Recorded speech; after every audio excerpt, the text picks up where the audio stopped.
ಆತ್ಮೀಯ ವಿದ್ಯಾರ್ಥಿಗಳೇ, ಇವತ್ತು ಆಗಸ್ಟ್ ಕೋಮ್ಟನ ಮತ್ತೊಂದು ಸಿದ್ಧಾಂತ, ಮತ್ತೊಂದು ಕಾಣಿಕೆ, ಸಾಮಾಜಿಕ ಸ್ಥಿತಿಶಾಸ್ತ್ರ ಮತ್ತು ಗತಿಶಾಸ್ತ್ರವನ್ನು ಕುರಿತು ಮಾಹಿತಿಯನ್ನು ಪಡ್ಕೊಳ್ಳೋಣ. ಬನ್ನಿ. ಸಾಮಾಜಿಕ ಸ್ಥಿತಿಶಾಸ್ತ್ರ ಮತ್ತು ಗತಿಶಾಸ್ತ್ರ ಅಂತೇಳಿ ಸಾಮಾನ್ಯವಾಗಿ ವಿಜ್ಞಾನಗಳ ವರ್ಗೀಕರಣವನ್ನು ಅಧ್ಯಯನ ಮಾಡುವಾಗ ನೀವು ಕಲ್ತ್ರಿ, ವಿಜ್ಞಾನಗಳನ್ನು ನಿರವಯವ ವಿಜ್ಞಾನ ಮತ್ತು ಸಾವಯವ ವಿಜ್ಞಾನಗಳು ಅಂತ ಕೋಮ್ಟ್ ವರ್ಗೀಕರಣ ಮಾಡಿದ್ದ. ಸಾವಯವ ವಿಜ್ಞಾನಗಳಲ್ಲಿ ಕೋಮ್ಟ್ ಸಮಾಜಶಾಸ್ತ್ರವನ್ನು ಸೇರಿಸ್ತಾನೆ. ಅದು ಸಮಾಜಶಾಸ್ತ್ರ ವಿಜ್ಞಾನಗಳ ಶ್ರೇಣೀಕರಣದಲ್ಲಿ ಅತ್ಯಂತ ತುಟ್ಟ ತುದಿಯಲ್ಲಿ ಬರುತ್ತೆ ಅಂತ ಹೇಳ್ತಾನೆ. ಅಂದರೆ ಅಷ್ಟೊಂದು ಮಹತ್ವವನ್ನು ಕೊಟ್ಟಿದ್ದಾನೆ. ಆ ವರ್ಗೀಕರಣ ಮಾಡುವಾಗ ನೀವು ಸಮಾಜಶಾಸ್ತ್ರವನ್ನು ಅವನು 2 ಪ್ರಕಾರಗಳಲ್ಲಿ ವರ್ಗೀಕರಿಸಿದ್ದನ್ನೂ ಕೂಡ ಅರ್ಥ ಮಾಡಿಕೊಂಡ್ರಿ. ಸಮಾಜಶಾಸ್ತ್ರವನ್ನು ಅವನು 2 ವಿಭಾಗಗಳಲ್ಲಿ ವರ್ಗೀಕರಣ ಮಾಡಿದ್ದಾನೆ. ಒಂದು ಸ್ಥಿತಿಶಾಸ್ತ್ರ, ಇನ್ನೊಂದು ಗತಿಶಾಸ್ತ್ರ ಅಂತೇಳಿ. Social statics and social dynamics ಅಂತ ಕರೀತೇವೆ. ಇವತ್ತು ಈ ಸೋಷಿಯಲ್ ಸ್ಟ್ಯಾಟಿಕ್ಸ್ ಅಂದ್ರೇನು, ಸೋಷಿಯಲ್ ಡೈನಮಿಕ್ಸ್ ಅಂದ್ರೇನು ಅಂಥೇಳಿ ಅರ್ಥ ಮಾಡ್ಕೊಳ್ಳೋಣ. ಆಗಸ್ಟ್ ಕೋಮ್ಟ್ ಸಾಮಾಜಿಕ ಪ್ರಗತಿಯಲ್ಲಿ ಹೆಚ್ಚಿಗೆ ನಂಬಿಕೆ ಇಟ್ಟಂತಹ ವ್ಯಕ್ತಿ. ಅಂದರೆ ಸಮಾಜ ಪ್ರಗತಿ ಆಗ್ತಾನೇ ಇರಬೇಕು ಅನ್ನೋ ನಂಬಿಕೆಯನ್ನು ಹೊಂದಿದ್ದಂತಹ ವ್ಯಕ್ತಿಯಾಗಿದ್ದ ಕೋಮ್ಟ್. ಇತಿಹಾಸದುದ್ದಕ್ಕೂ ಮಾನವನ ಮಾನಸಿಕ ಅಥವಾ ಬೌದ್ಧಿಕ ಬೆಳವಣಿಗೆ ಮತ್ತು ಸಮಾಜಗಳು ಪರಸ್ಪರ ಅವಲಂಬಿಸಿಯೇ ಪ್ರಗತಿಯನ್ನು ಹೊಂದವೆ. ಈ ಬೆಳವಣಿಗೆಯ ನಿಯಮಗಳು ಎಲ್ಲ ಕಡೆಗಳಲ್ಲಿಯೂ ಒಂದೇ ರೀತಿಯಾಗಿರುತ್ತೆ ಅಂತ ಹೇಳ್ತಾನೆ ಕೋಮ್ಟ್. ಅಂದರೆ ನೀವು ಅವನ ಸಿದ್ಧಾಂತಗಳನ್ನು ಅರ್ಥ ಮಾಡಿಕೊಂಡ್ರಿ. ಮೊದಲನೇದಾಗಿ 3 ಹಂತಗಳ ಸಿದ್ಧಾಂತ ಇರ್ಬೋದು, ಅಥವಾ ವಿಜ್ಞಾನಗಳ ವರ್ಗೀಕರಣ ಸಿದ್ಧಾಂತ ಇರ್ಬೋದು. ಎರಡರಲ್ಲೂ ಅವನು ಹಂತ ಹಂತವಾಗಿ ಪ್ರಗತಿಯನ್ನು ಗುರುತಿಸಿದ್ದಾನೆ. ಸಮಾಜ ಹಂತ ಹಂತವಾಗಿ ಬೆಳವಣಿಗೆ ಆಗುತ್ತೆ ಅಂತ ಹೇಳ್ದ. ಅಂದರೆ ಮಾನವನ ಬೌದ್ಧಿಕ ವಿಕಸನ ಹೇಗೆ ಹಂತ ಹಂತವಾಗಿ ಆಗುತ್ತೋ ಹಾಗೆಯೇ ಸಮಾಜವೂ ಕೂಡ ವಿಕಾಸ 3 ಹಂತಗಳಲ್ಲಿ ವಿಕಾಸವಾಗುತ್ತೆ ಅಂತ ಹೇಳ್ದ. ಹಾಗೆಯೇ ವಿಜ್ಞಾನಗಳ ಬೆಳವಣಿಗೆ, ವಿಜ್ಞಾನಗಳ ವರ್ಗೀಕರಣವನ್ನು ತಗೊಂಡ್ರು ಕೂಡ ಮೊದಲು ಸರಳ ವಿಜ್ಞಾನಗಳು ಬೆಳೆಯುತ್ತೆ, ನಂತರ ಸಂಕೀರ್ಣ ವಿಜ್ಞಾನಗಳು ಬೆಳೆಯುತ್ತೆ ಅಂತ ಹೇಳ್ದ. ಅಂದರೆ ಅಲ್ಲಿ ಏನು ಹೇಳ್ದ, ಮಾನವನ ಬೌದ್ಧಿಕ ಬೆಳವಣಿಗೆ ಮತ್ತು ವಿಜ್ಞಾನಗಳ ಬೆಳವಣಿಗೆಗೆ ಮತ್ತೆ ಅಲ್ಲಿ ಪುನಃ ಹೋಲಿಸಿದ್ದಾನೆ. ಹೀಗಾಗಿ ಅವನ ಪ್ರಕಾರ ಸಮಾಜದಲ್ಲಿ ಏನೇ ಪ್ರಗತಿ ಹೊಂದಿದ್ರು ಕೂಡ ಮಾನವನ ಬೌದ್ಧಿಕ ಬೆಳವಣಿಗೆಯನ್ನು ಅವಲಂಬಿಸಿಯೇ ಮಾನವನ ಬೌದ್ಧಿಕ ಬೆಳವಣಿಗೆಗೂ ಸಮಾಜದ ಬೆಳವಣಿಗೆಗೂ ಸಂಬಂಧವನ್ನು ಕಲ್ಪಿಸಿಯೇ ಪ್ರಗತಿಯನ್ನು ಅಧ್ಯಯನ ಮಾಡ್ತಾನೆ ಕೋಮ್ಟ್. ಕೋಮ್ಟ್ ತನ್ನ ಪಾಸಿಟಿವ್ ಫಿಲಾಸಫಿ ಅನ್ನೋ ಗ್ರಂಥದಲ್ಲಿ, ಪಾಸಿಟಿವ್ ಫಿಲಾಸಫಿ ಅವನು ಬರೆದಿರುವಂಥ ಒಂದು ಪ್ರಸಿದ್ಧ ಗ್ರಂಥ. ಪಾಸಿಟಿವ್ ಫಿಲಾಸಫಿ ಅನ್ನೋ ಗ್ರಂಥದಲ್ಲಿ ಸಮಾಜಶಾಸ್ತ್ರವನ್ನು ಸಾಮಾಜಿಕ ಸ್ಥಿತಿಶಾಸ್ತ್ರ ಮತ್ತು ಸಾಮಾಜಿಕ ಗತಿಶಾಸ್ತ್ರ ಅಂಥೇಳಿ 2 ಪ್ರಕಾರಗಳಲ್ಲಿ ವರ್ಗೀಕರಣ ಮಾಡಿದ್ದಾನೆ. ಸಾಮಾಜಿಕ ಸ್ಥಿತಿಯನ್ನು ಅಧ್ಯಯನ ಮಾಡುವ ವಿಭಾಗವನ್ನು ಅವನು ಸಾಮಾಜಿಕ ಸ್ಥಿತಿಶಾಸ್ತ್ರ ಅಂತ ಕರೆದರೆ, ಸಾಮಾಜಿಕ ಪ್ರಗತಿ ಮತ್ತು ಬೆಳವಣಿಗೆಯನ್ನು ಅಧ್ಯಯನ ಮಾಡುವ ವಿಭಾಗವನ್ನು ಸಾಮಾಜಿಕ ಗತಿಶಾಸ್ತ್ರ ಅಂತ ಕರೀತಾನೆ. ಸಾಮಾಜಿಕ ಗತಿಶಾಸ್ತ್ರಕ್ಕೆ ಚಲನಶಾಸ್ತ್ರ ಅಂತ ಕೂಡ ಕರೆದಿದ್ದಾನೆ. ಸೊ ಸಮಾಜಶಾಸ್ತ್ರವನ್ನೇ 2 ವಿಭಾಗಗಳಲ್ಲಿ ಮಾಡ್ತಾನೆ. ಅಂದರೆ ಸಮಾಜದಲ್ಲಿ ನಾವು 2 ರೀತಿ ಅಧ್ಯಯನ ಮಾಡ್ತೀವಿ. ಒಂದು, ಇರುವ ಸ್ಥಿತಿಗತಿಗಳನ್ನು, ಘಟನೆಗಳನ್ನು, ಸಂಘ ಸಂಸ್ಥೆಗಳನ್ನು, ಅವುಗಳ ಕಾರ್ಯಾಚರಣೆಗಳನ್ನು ಅಧ್ಯಯನ ಮಾಡ್ತೀವಿ. ಇನ್ನೊಂದು, ಸಮಾಜದಲ್ಲಿ ಆಗುವ ಪ್ರಗತಿ, ಬೆಳವಣಿಗೆ, ಪರಿವರ್ತನೆಗಳು, ಬದಲಾವಣೆಗಳನ್ನು ಅಧ್ಯಯನ ಮಾಡ್ತೀವಿ. ಈ 2 ವಿಭಾಗಗಳು ಕೂಡಿ ಸಮಾಜಶಾಸ್ತ್ರ ಆಗಿದೆ ಅನ್ನೋದು ಕೋಮ್ಟನ ಅಭಿಪ್ರಾಯ. ಅವನ ಪ್ರಕಾರ ಈ ಮೂಲಭೂತವಾಗಿ ಈ 2 ವಿಭಾಗಗಳೇನಿದೆ ಭಿನ್ನ ವಿಷಯಗಳಲ್ಲ. ಇದು 2 ಸಬ್ಜೆಕ್ಟ್ಸ್, ಬೇರೆ ಬೇರೆ ವಿಷಯಗಳಲ್ಲ. 2 ಪರಸ್ಪರವನ್ನು ಹೊಂದಿದ ಮತ್ತು ಪೂರಕವಾದ ವಿಭಾಗಗಳು ಅಥವಾ ವಿಷಯಗಳು ಅಂತ ಕೋಮ್ಟ್ ಹೇಳ್ತಾನೆ. 2 ಪ್ರತ್ಯೇಕ ಅಲ್ಲ. ಯಾಕೆ ಅಂದರೆ ಸಮಾಜ ಅಂದಮೇಲೆ ಸ್ಥಿತಿಯೂ ಇದೆ, ಬದಲಾವಣೆಯೂ ಇದೆ. ಎರಡನ್ನೂ ಅಧ್ಯಯನ ಮಾಡಿದಾಗ ಸಮಗ್ರ ಸಮಾಜವನ್ನು ಅಧ್ಯಯನ ಮಾಡಿದಂಗೆ ಆಗುತ್ತೆ. ಹಾಗಾಗಿ 2 ಪ್ರತ್ಯೇಕ ವಿಷಯಗಳಲ್ಲ ಅಂತ ಹೇಳ್ತಾನೆ ಕೋಮ್ಟ್. ಬನ್ನಿ, ಮೊದಲು ಸಾಮಾಜಿಕ ಸ್ಥಿತಿಶಾಸ್ತ್ರ ಅಂದರೆ ಏನು ಅಂತ ಅರ್ಥ ಮಾಡ್ಕೊಳ್ಳೋಣ. What you mean by social statics, ಏನನ್ನು ಅಧ್ಯಯನ ಮಾಡುತ್ತೆ ಅಂಥೇಳಿ. ಸೊ ಸಮಾಜಶಾಸ್ತ್ರದ ಮೊದಲ ವಿಭಾಗವಾದಂತಹ ಸಾಮಾಜಿಕ ಸ್ಥಿತಿಶಾಸ್ತ್ರವು ಪ್ರಮುಖವಾಗಿ ಸಾಮಾಜಿಕ ವ್ಯವಸ್ಥೆ ಅಥವಾ ಕ್ರಮದ ಬಗ್ಗೆ ಅಧ್ಯಯನ ಮಾಡುತ್ತದೆ. ಸೋಷಿಯಲ್ ಆರ್ಡರ್ ಅಂತ ಕರಿತೇವೆ. ಅಂದರೆ ಸಾಮಾಜಿಕ ಸುವ್ಯವಸ್ಥೆ ಅಥವಾ ಕ್ರಮ. ಅಂದರೆ ಸಮಾಜದಲ್ಲಿ ಏನು ವ್ಯವಸ್ಥೆ ಇದೆ ಆ ವ್ಯವಸ್ಥೆಯ ಬಗ್ಗೆ ಅಥವಾ ಆ ಕ್ರಮ ಅಂದರೆ ಏನು, ವ್ಯವಸ್ಥಿತವಾದಂತಹ ಒಂದು ಸಮಾಜ ಯಾವಾಗಲೂ ವ್ಯವಸ್ಥಿತವಾದ ಕ್ರಮದಲ್ಲಿ ನಡೆಯುತ್ತೆ ಅಂತ. ಸೊ ಅದನ್ನು ಅಧ್ಯಯನ ಮಾಡೋದಕ್ಕೆ ಸಾಮಾಜಿಕ ಸ್ಥಿತಿಶಾಸ್ತ್ರ ಅಂತ ಕರೀತಾನೆ. ಸಾಮಾಜಿಕ ವ್ಯವಸ್ಥೆ ಅಥವಾ ಕ್ರಮ ಅಂದರೆ ಸಮಾಜದ ವಿವಿಧ ಅಂಗಗಳಲ್ಲಿ ಕಂಡುಬರುವ ಸಾಮರಸ್ಯ. ಇದನ್ನು ಅಧ್ಯಯನ ಮಾಡುವ ವಿಭಾಗವೇ ಸಾಮಾಜಿಕ ಸ್ಥಿತಿಶಾಸ್ತ್ರ ಅಂತ. ಅಂದರೆ ಸಮಾಜದಲ್ಲಿ ವಿವಿಧ ಅಂಗಗಳಿದೆ. ವಿವಿಧ ಅಂಗಗಳು ಅಂದರೆ ಏನಿಲ್ಲ, ವಿವಿಧ ಸಂಘ ಸಂಸ್ಥೆಗಳಿದೆ. ಆ ಸಂಘ ಸಂಸ್ಥೆಗಳಲ್ಲಿ ಕಂಡುಬರುವ ಹೊಂದಾಣಿಕೆ ಅಥವಾ ಸಾಮರಸ್ಯ ಏನಿದೆ ಅದನ್ನು ಅಧ್ಯಯನ ಮಾಡುವ ವಿಭಾಗವೇ ಸಾಮಾಜಿಕ ಸ್ಥಿತಿಶಾಸ್ತ್ರ. ಅಂದರೆ ಸಾಮಾಜಿಕ ವ್ಯವಸ್ಥೆಯ ವಿವಿಧ ಭಾಗಗಳ ಕ್ರಿಯೆ ಪ್ರಕ್ರಿಯೆಗಳ ನಿಯಮಗಳನ್ನು ಶೋಧಿಸುವ ಶಾಸ್ತ್ರವೇ ಸಾಮಾಜಿಕ ಸ್ಥಿತಿಶಾಸ್ತ್ರ.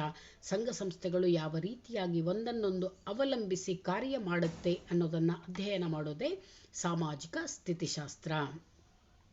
ಇದರಲ್ಲಿ ಸಾಮಾಜಿಕ ಜೀವನದ ವಿವಿಧ ಘಟಕಗಳು ಹೇಗೆ ಪರಸ್ಪರ ಸಂಬಂಧವನ್ನು ಹೊಂದಿ ಒಂದು ಸಂತುಲನವನ್ನು ಅಥವಾ ಸಮತೋಲನವನ್ನು ನಿರ್ಮಿಸ್ತವೆ ಸಮಾಜದಲ್ಲಿ, ಅಥವಾ ಹೇಗೆ ಸಮಸ್ಥಿತಿಯಲ್ಲಿ ಇರ್ತವೆ ಅನ್ನೋದನ್ನು ಅಧ್ಯಯನ ಮಾಡಲಾಗುತ್ತೆ.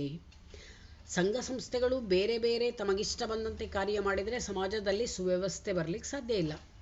ಸಮಾಜ ವ್ಯವಸ್ಥಿತವಾಗಿರಬೇಕು, ಕ್ರಮಬದ್ಧವಾಗಿರಬೇಕು, ಎಲ್ಲ ಕಡೆಗೂ ಶಾಂತಿ ಸುವ್ಯವಸ್ಥೆ ಇರಬೇಕು ಅಂದರೆ ಸಂಘ ಸಂಸ್ಥೆಗಳು ಒಂದರ ಮೇಲೆ ಒಂದು ಅವಲಂಬಿಸಿ ಹೊಂದಿಕೊಂಡು ಕಾರ್ಯ ಮಾಡಬೇಕು. ಆ ಹೊಂದಾಣಿಕೆಯನ್ನು, ಆ ಸಾಮರಸ್ಯವನ್ನು ಹೇಗೆ ತರ್ತವೆ ಸಂಘ ಸಂಸ್ಥೆಗಳು ಅಂತ ಅಧ್ಯಯನ ಮಾಡೋದೇ ಸಾಮಾಜಿಕ ಸ್ಥಿತಿಶಾಸ್ತ್ರ. ಸಾಮಾಜಿಕ ಸ್ಥಿತಿ ಅಥವಾ ಕ್ರಮವನ್ನು ಕಾಪಾಡಿಕೊಂಡು ಹೋಗಬೇಕಾದ್ರೆ ಕೆಲವು ಪ್ರಮುಖ ಅಂಶಗಳು ಅಥವಾ ಘಟಕಗಳ ಅವಶ್ಯಕತೆ ಇದೆ ಅಂತ ಹೇಳ್ತಾನೆ ಕೋಮ್ಟ್. ಆ ಘಟಕಗಳು ಯಾವುದು ಅಂತ ನೋಡೋಣ. ಸಮಾಜದಲ್ಲಿರುವ ಸುವ್ಯವಸ್ಥೆಯನ್ನು ಕುರಿತು ಅಧ್ಯಯನ ಮಾಡೋದು ಸ್ಥಿತಿಶಾಸ್ತ್ರ. ಸುವ್ಯವಸ್ಥೆ ಹಾಗೆ ಬರೋದಿಲ್ಲ. ಸುವ್ಯವಸ್ಥೆ ಬರಬೇಕು, ಸಮಾಜ ಕ್ರಮಬದ್ಧವಾಗಿ ನಡಿಬೇಕು ಅಂದರೆ ಕೆಲವೊಂದು ಘಟಕಗಳ, ಕೆಲವೊಂದು ಅಂಶಗಳ ಅವಶ್ಯಕತೆ ಇದೆ. ಯಾವ ಯಾವ ಘಟಕಗಳು ಬೇಕಾಗತ್ತೆ ಸಮಾಜದಲ್ಲಿ ಸುವ್ಯವಸ್ಥೆಯನ್ನು ತರಲಿಕ್ಕೆ ಅಂತಂದರೆ,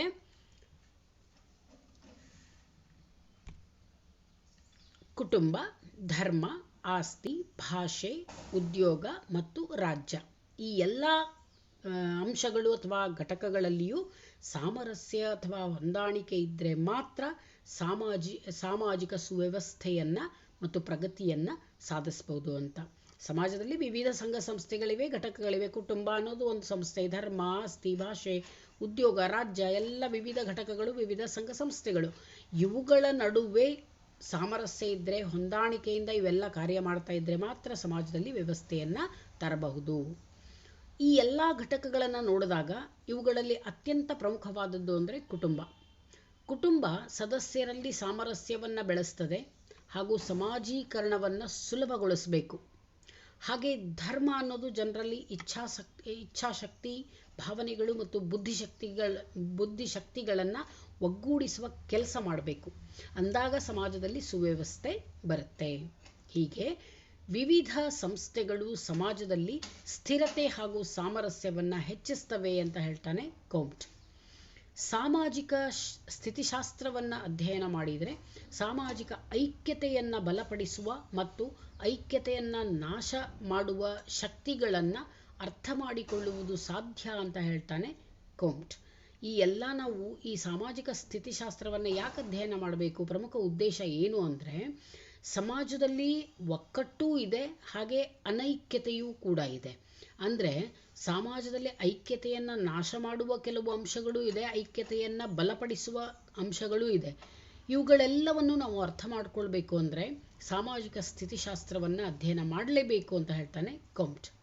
ಸಾಮಾಜಿಕ ಸ್ಥಿತಿ ಅಥವಾ ರಚನೆಯನ್ನು ಕುರಿತು ಕೋಮ್ಟನ ವಿಚಾರಗಳನ್ನು ನಾವು ಸಂಪೂರ್ಣವಾಗಿ ತಿಳಿದುಕೊಳ್ಳಲು ಸಮಾಜದಲ್ಲಿಯ ಕೆಲವು ಘಟಕಗಳ ಪಾತ್ರವನ್ನು ಅವಶ್ಯಕವಾಗಿ ಅಧ್ಯಯನ ಮಾಡಬೇಕು. ಅಂದರೆ ಸಾಮಾಜಿಕ ಸ್ಥಿತಿಯನ್ನು ಕಾಪಾಡಲಿಕ್ಕೆ ಕೆಲವು ಘಟಕಗಳು ಅತಿ ಅವಶ್ಯಕ. ಆ ಘಟಕಗಳು ಸಮಾಜದ ರಚನೆಯನ್ನು ಕಾಪಾಡಿಕೊಂಡು ಹೋಗಲಿಕ್ಕೆ, ಸಮಾಜದಲ್ಲಿ ಸುವ್ಯವಸ್ಥೆಯನ್ನು ಕಾಪಾಡಿಕೊಂಡು ಹೋಗಲಿಕ್ಕೆ ಏನೇನು ಕೆಲಸವನ್ನು ಮಾಡುತ್ತೆ, ಆ ಘಟಕಗಳ ಪಾತ್ರ ಏನು ಅನ್ನೋದನ್ನು ನಾವು ತಿಳ್ಕೊಳ್ಳೇಬೇಕು.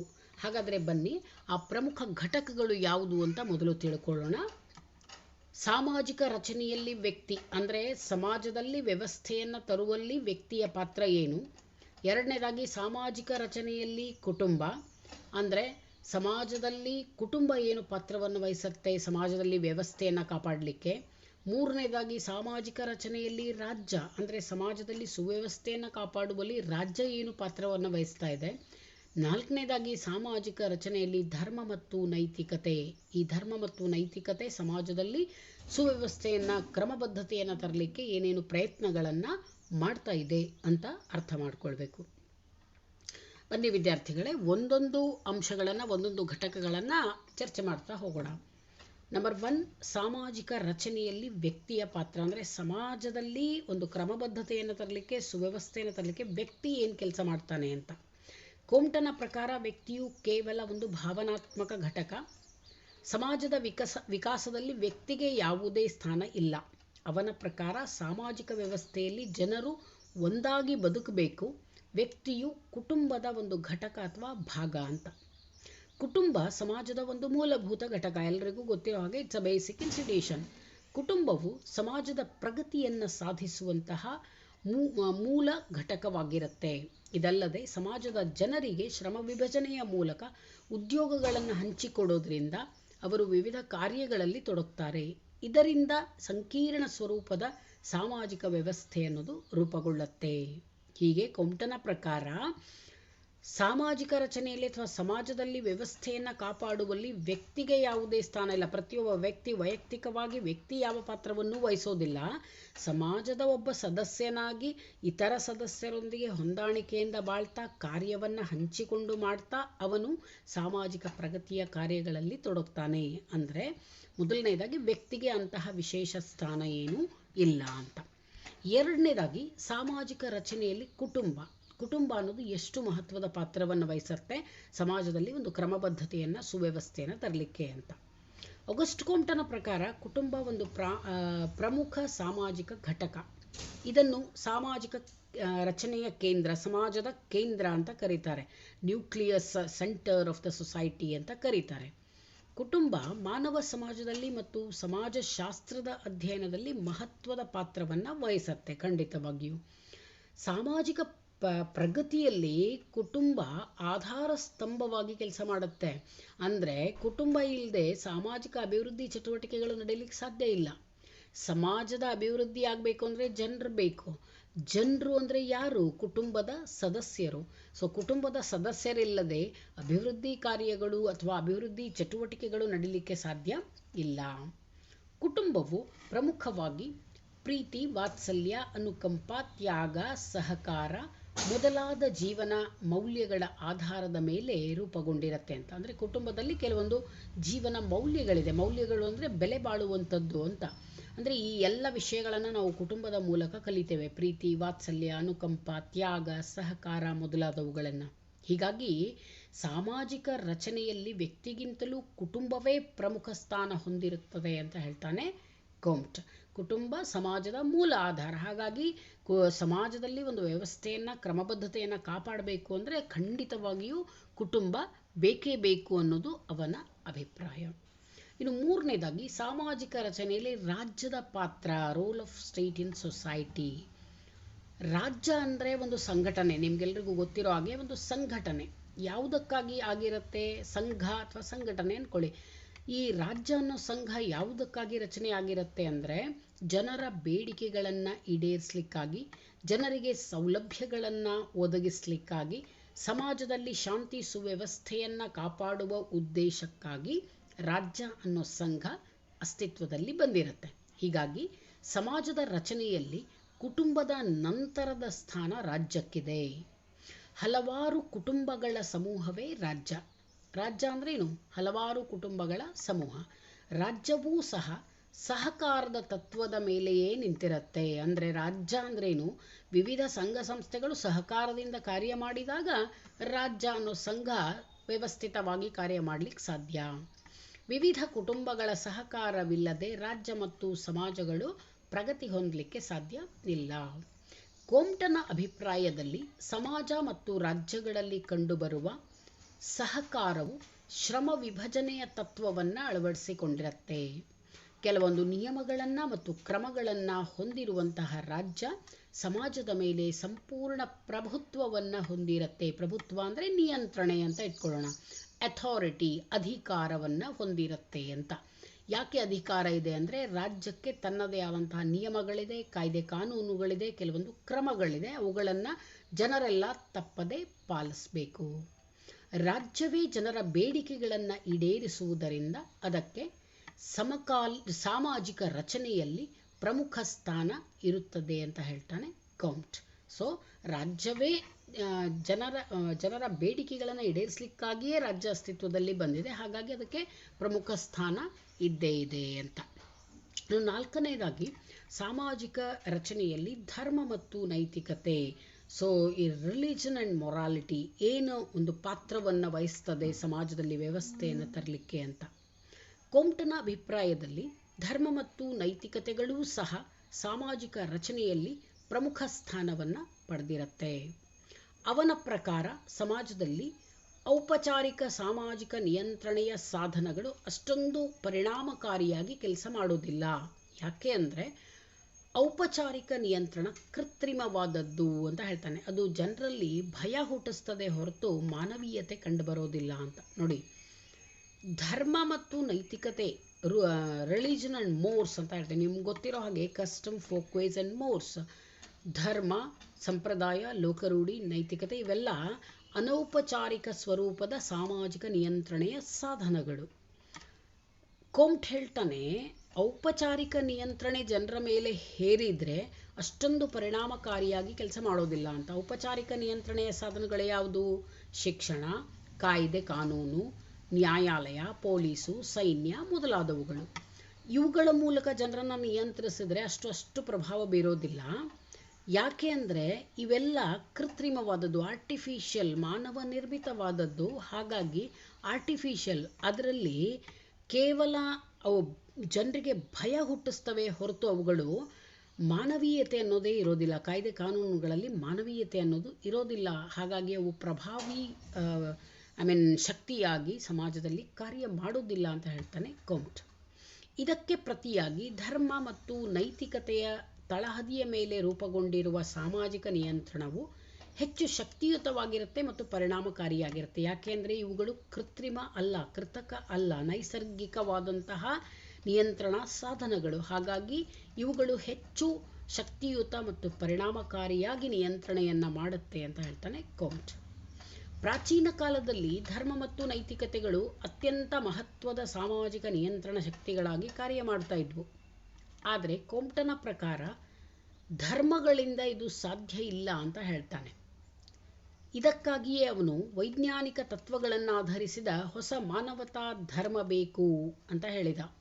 ಅವನ ಪ್ರಕಾರ ಮಾನವತಾ ಧರ್ಮ ಆಧುನಿಕ ಸ್ಥಿತಿಗತಿಗಳಿಗೆ ನಿಜವಾಗಿಯೂ ಸ್ಪಂದಿಸುವ ಧರ್ಮ ಆಗಿದೆ. ಧರ್ಮ ಒಂದು ಅನೌಪಚಾರಿಕ ಸಾಧನ. ಆದರೆ ಕೋಮ್ಟ್ ಹೇಳ್ತಾನೆ, ಸಾಂಪ್ರದಾಯಿಕ ಧರ್ಮದಿಂದ ನಿಯಂತ್ರಣೆ ಸಾಧ್ಯ ಇಲ್ಲ ಅಂತ. ಸಾಂಪ್ರದಾಯಿಕ ಅಂದರೆ ಅವನ ಪ್ರಕಾರ ಹಳೆಯ ಧರ್ಮದಿಂದ ನಿಯಂತ್ರಣೆ ಸಾಧ್ಯ ಇಲ್ಲ. ಅದಕ್ಕಾಗಿ ಒಂದು ಹೊಸ ಧರ್ಮ ಬೇಕು. ಆ ಹೊಸ ಧರ್ಮವನ್ನೇ ಅವನು ಏನಂತ ಕರೆದಿದ್ದಾನೆ? ಮಾನವತಾ ಧರ್ಮ. ಮಾನವತಾ ಧರ್ಮ ಅಂದರೆ ಮಾನವೀಯತೆಯನ್ನು ಆರಾಧಿಸಬೇಕು, ಪೂಜಿಸಬೇಕು, ಮಾನವೀಯತೆಗೆ ಮಹತ್ವ ಕೊಡಬೇಕು ಅಂತ ಹೇಳ್ತಾನೆ ಕೌಂಟ್. ಈ ಮಾನವತಾ ಧರ್ಮವೇ ಆಧುನಿಕ ಸ್ಥಿತಿಗತಿಗಳಿಗೆ ನಿಜವಾಗಿಯೂ ಸ್ಪಂದಿಸುವಂಥ ಒಂದು ಧರ್ಮವಾಗಿದೆ.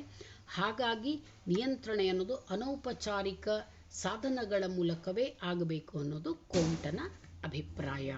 ಇದು 4 ಘಟಕಗಳು ಸಮಾಜದಲ್ಲಿ ಸುಸ್ಥಿತಿಯನ್ನು ಅಥವಾ ಕ್ರಮಬದ್ಧತೆಯನ್ನು ತರಲಿಕ್ಕೆ ಸಹಾಯ ಮಾಡುವಂಥವುಗಳು. ಒಟ್ಟಿನಲ್ಲಿ ಸಾಮಾಜಿಕ ಸ್ಥಿತಿಶಾಸ್ತ್ರ ಅಂತಂದರೆ ಸಮಾಜದಲ್ಲಿ ಸ್ಥಿತಿಯನ್ನು, ಸುಸ್ಥಿತಿಯನ್ನು, ಶಾಂತಿ ನೆಮ್ಮದಿಯನ್ನು, ಕ್ರಮಬದ್ಧತೆಯನ್ನು ಕಾಪಾಡಿಕೊಂಡು ಹೋಗುವಂಥದ್ದು. ಅವುಗಳ ಘಟಕಗಳನ್ನು ಅಧ್ಯಯನ ಮಾಡೋದಕ್ಕೆ ಸ್ಥಿತಿಶಾಸ್ತ್ರ ಅಂತ ಕರೀತಾರೆ. ಈಗ ಎರಡನೇದಾಗಿ ಸಮಾಜಶಾಸ್ತ್ರದ 2ನೇ ವಿಭಾಗ ಸಾಮಾಜಿಕ ಗತಿಶಾಸ್ತ್ರ ಅಥವಾ ಸಾಮಾಜಿಕ ಚಲನಶಾಸ್ತ್ರ ಅಂತಲೂ ಕರೀತಾರೆ. ಸೋಷಿಯಲ್ ಡೈನಮಿಕ್ಸ್ ಅಂತ ಕರೀತೇವೆ. ಈ ಸಾಮಾಜಿಕ ಗತಿಶಾಸ್ತ್ರ ಅಂದರೆ ಏನು ಅಂತ ನೋಡೋಣ. ಸಾಮಾನ್ಯವಾಗಿ ಗತಿ ಅನ್ನೋ ಶಬ್ದಕ್ಕೆ ಗತಿಶೀಲತೆ ಅಂತಲೂ ಕರಿತೇವೆ. ಗತಿ ಅನ್ನೋ ಶಬ್ದಕ್ಕೆ ವೇಗ ಅಂತಾರೆ. ಇಲ್ಲಿ ಗತಿ ಅಂದರೆ ಪರಿವರ್ತನೆ, ಬದಲಾವಣೆ ಅಂಥೇಳಿ ಅರ್ಥ. ಕೋಮ್ಟನ ಪ್ರಕಾರ ಸಾಮಾಜಿಕ ಗತಿಶಾಸ್ತ್ರ ಅಂದರೆ ಸಾಮಾಜಿಕ ವ್ಯವಸ್ಥೆ ಅಥವಾ ಸ್ಥಿತಿಗಳಲ್ಲಿ ಸಮಯಕ್ಕೆ ಅನುಗುಣವಾಗಿ ಮತ್ತು ನಿರಂತರವಾಗಿ ಸಂಭವಿಸುತ್ತಲಿರುವ ಬದಲಾವಣೆಗಳನ್ನು ಸಾಮಾಜಿಕ ಪ್ರಗತಿಯ ಸಿದ್ಧಾಂತದ ಮೂಲಕ ಅಧ್ಯಯನ ಮಾಡೋದು. ಸಿಂಪಲ್ ಆಗಿ ಹೇಳೋದಾದರೆ ಸಮಾಜದಲ್ಲಿಯ ಬದಲಾವಣೆಗಳನ್ನು, ಕಾಲಕಾಲಕ್ಕೆ ಸಂಭವಿಸುವ ಪರಿವರ್ತನೆಗಳನ್ನು ಅಧ್ಯಯನ ಮಾಡುವ ವಿಭಾಗ, ಅಂದರೆ ಸಿದ್ಧಾಂತದ ಮೂಲಕ ಅಧ್ಯಯನ ಮಾಡೋದು ಅಂತಾರೆ. ಅಂದರೆ ಕ್ರಮಬದ್ಧವಾಗಿ ಅವುಗಳನ್ನು ಅಧ್ಯಯನ ಮಾಡುವ ಸಮಾಜಶಾಸ್ತ್ರದ ವಿಭಾಗವೇ ಸಾಮಾಜಿಕ ಗತಿಶಾಸ್ತ್ರ. ಅಂದರೆ ಸಾಮಾಜಿಕ ಸ್ಥಿತಿಶಾಸ್ತ್ರದಲ್ಲಿ ಇರುವ ಪರಿಸ್ಥಿತಿಯನ್ನು, ಇರುವ ಘಟಕಗಳನ್ನು, ಸಂಘ ಸಂಸ್ಥೆಗಳ ಕಾರ್ಯಗಳನ್ನು ಅಧ್ಯಯನ ಮಾಡಿದ್ರೆ, ಸಾಮಾಜಿಕ ಗತಿಶಾಸ್ತ್ರದಲ್ಲಿ ಸಮಾಜದಲ್ಲಿ ಉಂಟಾಗುವ ಪರಿವರ್ತನೆಗಳು, ಪ್ರಗತಿ, ಬೆಳವಣಿಗೆ ಮೊದಲಾದವುಗಳ ಬಗ್ಗೆ ಅಧ್ಯಯನ ಮಾಡಲಾಗುತ್ತೆ.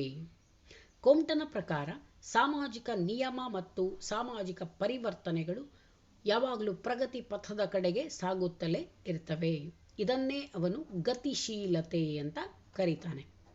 ಅವನ ಪ್ರಕಾರ ಸಾಮಾಜಿಕ ನಿಯಮ ಮತ್ತು ಸಾಮಾಜಿಕ ಪ್ರಗತಿ ಇವೆರಡು ದ್ವಂದ್ವಾತ್ಮಕ ಕ್ರಿಯೆಗಳು, ಅಂದರೆ ಎರಡು ವಿರುದ್ಧವಾದ ಕ್ರಿಯೆಗಳು. ಈ ಎರಡೂ ಕ್ರಿಯೆಗಳು ಮಾನವ ಸಮಾಜದಲ್ಲಿ ನಿರಂತರವಾಗಿ ಮುಂದುವರ್ಕೊಂಡು ಬರ್ತಾ ಇರುತ್ತೆ ಅಂತ. ಎರಡೂ ಕ್ರಿಯೆಗಳು ಇದೆ, ನಿಯಮಗಳೂ ಇದೆ, ಪ್ರಗತಿಯೂ ಇದೆ. ನಿಜವಾದ ಮಾನವೀಯ ಶಾಸ್ತ್ರವು ನಿಯಮ ಮತ್ತು ಪ್ರಗತಿಗೆ ಕಾರಣ ಮತ್ತು ಪರಿಣಾಮಗಳನ್ನು ಕುರಿತು ಯಾವಾಗಲೂ ಶೋಧನೆ ಮಾಡ್ತಾ ಇರುತ್ತೆ, ಅನ್ವೇಷಣೆ ಮಾಡ್ತಾ ಇರುತ್ತೆ. ಕೋಮ್ಟ್ ತನ್ನ ಪ್ರತ್ಯಕ್ಷ ಪ್ರಮಾಣವಾದದ 2ನೇ ಭಾಗದಲ್ಲಿ ಸಾಮಾಜಿಕ ನಿಯಮಗಳು ಸಾಮಾಜಿಕ ವ್ಯವಸ್ಥೆಯಲ್ಲಿರುವ ಶಾಶ್ವತ ಸಂಬಂಧಗಳನ್ನು ತಿಳಿಸಿಕೊಟ್ರೆ, ಸಾಮಾಜಿಕ ಪ್ರಗತಿಯು ಸಾಮಾಜಿಕ ಅಭಿವೃದ್ಧಿಯನ್ನು ತಿಳಿಸ್ತದೆ ಅಂತ ಹೇಳ್ತಾನೆ. ಇಲ್ಲಿ ನೋಡಿ, ನಿಯಮ ಮತ್ತು ಪ್ರಗತಿ ಎರಡರ ಬಗ್ಗೆನೂ ಹೇಳಿದ್ದಾನೆ. ನಿಯಮಗಳು ಏನು ತಿಳಿಸ್ಕೊಡುತ್ತೆ? ಸಾಮಾಜಿಕ ವ್ಯವಸ್ಥೆಯಲ್ಲಿರುವಂಥ ಶಾಶ್ವತವಾದ ಸಂಬಂಧಗಳು, ಸಮಾಜದಲ್ಲಿರುವ ಸಂಬಂಧಗಳ ಬಗ್ಗೆ ತಿಳಿಸ್ಕೊಟ್ರೆ, ಪ್ರಗತಿ ಅನ್ನೋದು ಅಭಿವೃದ್ಧಿಯ ಬಗ್ಗೆ ತಿಳಿಸ್ಕೊಡುತ್ತೆ ಅಂತ. ಸಾಮಾಜಿಕ ನಿಯಮಗಳ ಅಧ್ಯಯನದಿಂದ ಸಮಾಜದ ಅಸ್ತಿತ್ವಕ್ಕಾಗಿ ಯಾವ ಸಂಗತಿ ಅಥವಾ ಘಟಕಗಳು ಅವಶ್ಯಕವಾಗಿದೆ ಎಂಬುದನ್ನು ಅರಿತುಕೊಂಡ್ರೆ ನಾವು ಪ್ರಗತಿಯ ಅಧ್ಯಯನದಿಂದ ಸಾಮಾಜಿಕ ಆಂದೋಲನ ಅಥವಾ ಸಾಮಾಜಿಕ ಚಲನೆಯನ್ನು ಅರಿತುಕೊಳ್ಳಲು ಸಾಧ್ಯವಿದೆ ಅಂತ ಹೇಳ್ತಾನೆ ಕೋಮ್ಟ್.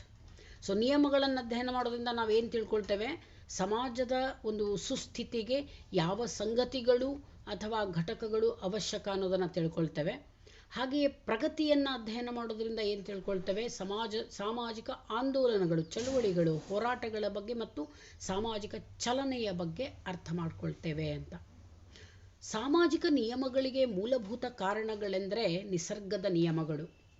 ಎಲ್ಲ ಸಮಾಜಗಳು ಸಾರ್ವತ್ರಿಕವಾಗಿ ಈ ಧೋರಣೆಗಳನ್ನು ಒಪ್ಕೊಂಡಿದೆ. ಅಂದರೆ ಸಮಾಜದಲ್ಲಿ ನಿಯಮಗಳನ್ನು ಯಾವುದರ ಆಧಾರದ ಮೇಲೆ, ನಿಯಮ ಅಂದರೆ ಕಾಯ್ದೆ ಕಾನೂನುಗಳನ್ನು ಯಾವ ಆಧಾರದ ಮೇಲೆ ರಚನೆ ಮಾಡ್ತಾರೆ? ನೈಸರ್ಗಿಕ ನಿಯಮಗಳು. ಅಂದರೆ ಆಯಾ ಪ್ರದೇಶದ ಸಂಸ್ಕೃತಿ, ಭಾಷೆ, ಆಯಾ ಜೀವನ ಶೈಲಿ ಮೊದಲಾದವುಗಳನ್ನು ಗಮನದಲ್ಲಿಟ್ಕೊಂಡು ಕಾಯ್ದೆ ಕಾನೂನುಗಳನ್ನು ಮಾಡ್ತಾರೆ. ಉದಾಹರಣೆಗೆ ನೋಡಿ, ಕಲೆ, ವಿಜ್ಞಾನ, ರಾಜಕಾರಣ, ಮೌಲ್ಯಗಳು, ಮಾದರಿಗಳು ಮುಂತಾದ ಸಂಗತಿಗಳು ಸಾಮಾಜಿಕ ಭದ್ರತೆಗೆ ತಳಹದಿಯಾಗಿರುತ್ತೆ ಅಂತ ಹೇಳ್ತಾನೆ ಕೋಮ್ಟ್. ಕೋಮ್ಟನ ಪ್ರಕಾರ ಸಮಾಜಶಾಸ್ತ್ರವು ವ್ಯಕ್ತಿಯ ಅಧ್ಯಯನಕ್ಕೆ ಮಹತ್ವ ನೀಡದೆ ಸಾಮಾಜಿಕ ವ್ಯವಸ್ಥೆಯ ಅಧ್ಯಯನಕ್ಕೆ ಮಹತ್ವ ನೀಡುತ್ತೆ. ಅಂದರೆ ಇಲ್ಲಿ ನಾವು ವೈಯಕ್ತಿಕವಾಗಿ ಪ್ರತಿಯೊಬ್ಬ ವ್ಯಕ್ತಿಯ ಬಗ್ಗೆ ಅಧ್ಯಯನ ಮಾಡೋದಿಲ್ಲ ಸಮಾಜಶಾಸ್ತ್ರದಲ್ಲಿ, ಒಟ್ಟು ಸಮಾಜದ ಬಗ್ಗೆ, ಸಾಮಾಜಿಕ ವ್ಯವಸ್ಥೆ ಅಂದ್ರೇನು, ಸಮಾಜದ ಬಗ್ಗೆ ಅಧ್ಯಯನ ಮಾಡಲಾಗುತ್ತೆ ಅಂತ ಹೇಳ್ತಾನೆ ಕೋಮ್ಟ್. ಕೋಮ್ಟನ ಪ್ರಕಾರ ಸಾಮಾಜಿಕ ಪ್ರಗತಿ 3 ಪ್ರಕಾರಗಳಲ್ಲಾಗುತ್ತೆ ಅಂತ. ಅಂದರೆ ಸಾಮಾಜಿಕ ಪ್ರಗತಿಯು 3 ಪ್ರಕಾರಗಳನ್ನು ಹೊಂದಿರುತ್ತೆ. ಪ್ರಗತಿಯು ಸಮಾಜದ 3 ವಿವಿಧ ಕ್ಷೇತ್ರಗಳಲ್ಲಿ ಕಂಡುಬರುತ್ತೆ. 3 ಕ್ಷೇತ್ರಗಳಲ್ಲಿ ಪ್ರಗತಿ ಆದರೆ ಅದನ್ನು ಸಾಮಾಜಿಕ ಪ್ರಗತಿ ಅನ್ಬೋದು. ಯಾವುದೋ ಒಂದು ಕ್ಷೇತ್ರದಲ್ಲಿ ಪ್ರಗತಿ ಆದರೆ ಅದು ಸಾಮಾಜಿಕ ಪ್ರಗತಿ ಆಗುವುದಿಲ್ಲ ಅಂತ ಹೇಳ್ತಾನೆ ಕೋಮ್ಟ್. ಹಾಗಾದರೆ ಆ 3 ಪ್ರಕಾರಗಳು ಯಾವುದು ಅಂದರೆ, ಮೊದಲನೇದು ಭೌತಿಕ ಪ್ರಗತಿ, ಫಿಸಿಕಲ್ ಪ್ರೋಗ್ರೆಸ್. ಎರಡನೇದು ಬೌದ್ಧಿಕ ಪ್ರಗತಿ, mental progress or intellectual progress. Number 3 ನೈತಿಕ ಪ್ರಗತಿ, ಮಾರಲ್ ಪ್ರೋಗ್ರೆಸ್ ಅಂತೇಳಿ. ಬನ್ನಿ, ಏನಿದು ಈ 3 ಕ್ಷೇತ್ರಗಳಲ್ಲಿ ಹೇಗೆ ಪ್ರಗತಿ ಆಗುತ್ತೆ ಅಂತ ತಿಳ್ಕೊಳ್ಳೋಣ. ನಂಬರ್ 1 ಭೌತಿಕ ಪ್ರಗತಿ, ಫಿಸಿಕಲ್ ಪ್ರೋಗ್ರೆಸ್.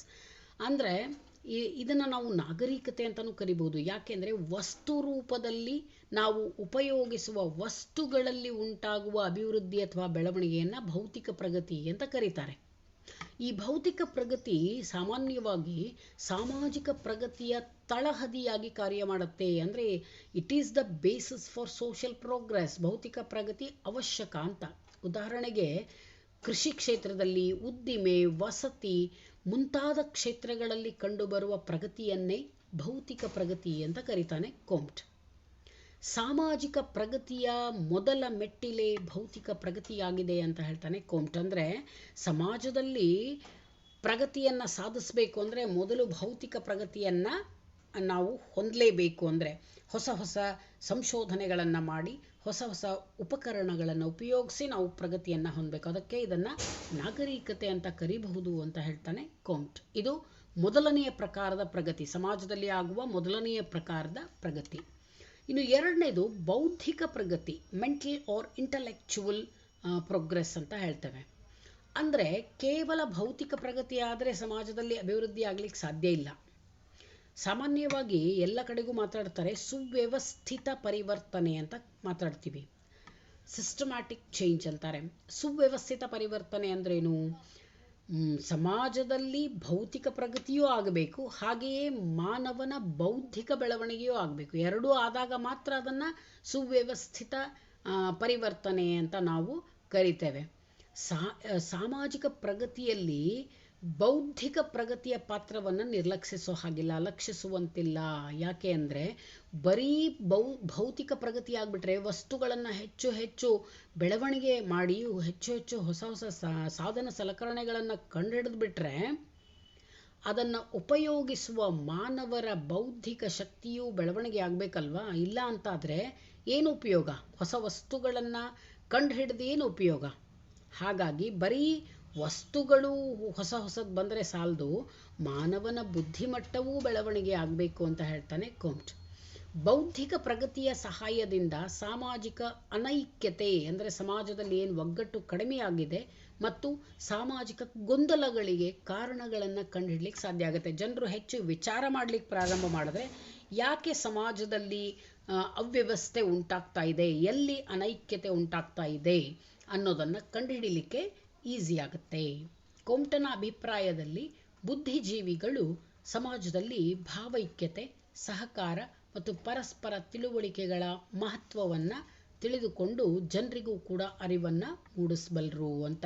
ಅಂದರೆ ಸಮಾಜದಲ್ಲಿ ಭಾವೈಕ್ಯತೆ ಯಾಕೆ ಬೇಕು, ಹೇಗೆ ತರಬಹುದು, ಸಹಕಾರ ಮತ್ತು ಪರಸ್ಪರ ತಿಳುವಳಿಕೆ ಜನರಲ್ಲಿ ಹೇಗೆ ನಾವು ಬೆಳೆಸಬೇಕು ಅನ್ನೋದ್ರ ಬಗ್ಗೆ ಬುದ್ಧಿಜೀವಿಗಳು ಯಾವಾಗಲೂ ಚಿಂತನೆ ಮಾಡ್ತಾರೆ. ಬೌದ್ಧಿಕ ಪ್ರಗತಿಯಿಂದ ಸ್ವಾರ್ಥ ಮತ್ತು ಸಂಕುಚಿತ ಭಾವನೆಗಳು ಕಡಿಮೆಯಾಗಿ ಪರಹಿತ ಮತ್ತು ಪರೋಪಕಾರದ ಭಾವನೆಗಳು ಬೆಳೆದು ಬರುತ್ತೆ ಅಂತ ಹೇಳ್ತಾನೆ ಕೋಮ್ಟ್. ಅಂದರೆ ಹೆಚ್ಚು ಹೆಚ್ಚು ಚಿಂತನೆ ಮಾಡೋದ್ರಿಂದ, ಹೆಚ್ಚು ಹೆಚ್ಚು ಬುದ್ಧಿ ವಿಕಾಸವಾಗೋದ್ರಿಂದ, ಬುದ್ಧಿ ತಿಳುವಳಿಕೆ ಹೆಚ್ಚಾಗೋದ್ರಿಂದ ಜನರಲ್ಲಿ ಸ್ವಾರ್ಥ ಭಾವನೆ ಕಡಿಮೆ ಆಗುತ್ತೆ, ಸಂಕುಚಿತ ಮನೋಭಾವ ಕಾನ್ಸರ್ವೇಟಿವ್ನೆಸ್ ಕಡಿಮೆ ಆಗುತ್ತೆ ಅಂತ ಹೇಳ್ತಾನೆ ಕೋಮ್ಟ್. ಅವೆರಡೂ ಕಡಿಮೆಯಾಗಿ ಪರಹಿತ ಅಂದರೆ ಬೇರೆಯವರಿಗೆ ಒಳ್ಳೆಯದನ್ನು ಮಾಡುವಂತಹ ಪರೋಪಕಾರದ ಭಾವನೆಗಳು ಹೆಚ್ಚಾಗುತ್ತೆ ಅನ್ನೋದು ಕೋಮ್ಟನ ಅಭಿಪ್ರಾಯ.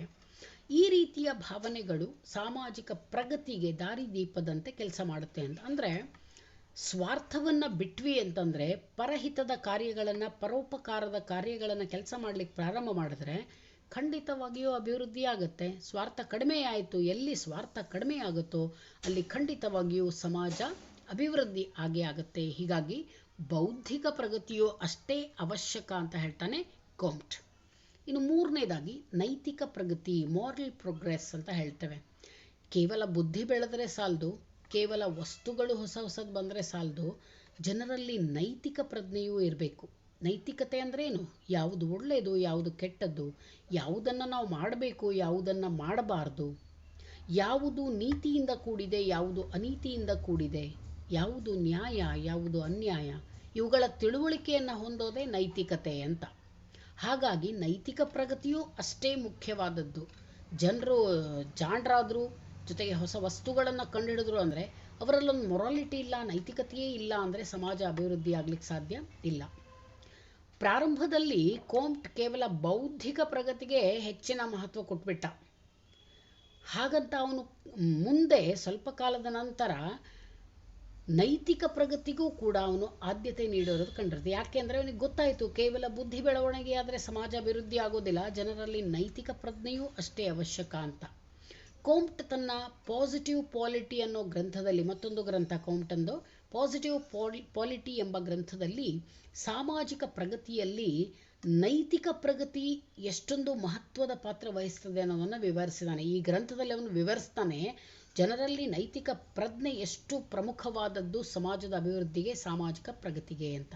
ಹೀಗೆ ಸಮಾಜದ ವಿವಿಧ ಕ್ಷೇತ್ರಗಳಲ್ಲಿ ಪ್ರಗತಿಯುಂಟಾದರೆ ಮಾತ್ರ ಒಟ್ಟು ಸಮಾಜದಲ್ಲಿ ಪ್ರಗತಿಯನ್ನು ಕಾಣಬಹುದು ಅಂತ ಹೇಳ್ತಾನೆ ಕೋಮ್ಟ್.